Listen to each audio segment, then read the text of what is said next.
ای مردم باش بیاید. چرا امروز ما اینقدر بیناموس شدیم؟ چرا کمی فرزندامون نمیخوریم؟ چرا کمی دخترامون نمیخوریم؟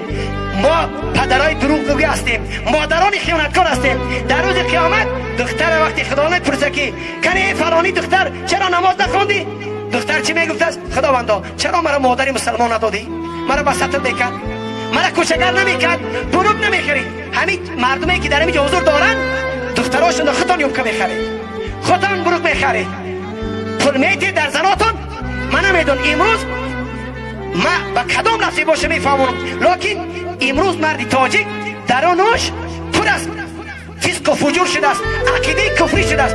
قرآن میگه که در شپریس اندا او کال بزن که همین قرآن قبول کنه، درست بود رویا ریاکس میده، قبول نمیکنه قرآن. چرا؟ درست پس از محبت لیلی نه، درست پر از محبت استالی نه، دیگه او کال نمیده رویا، تغییر نمیاد. ببینم جوزش نگه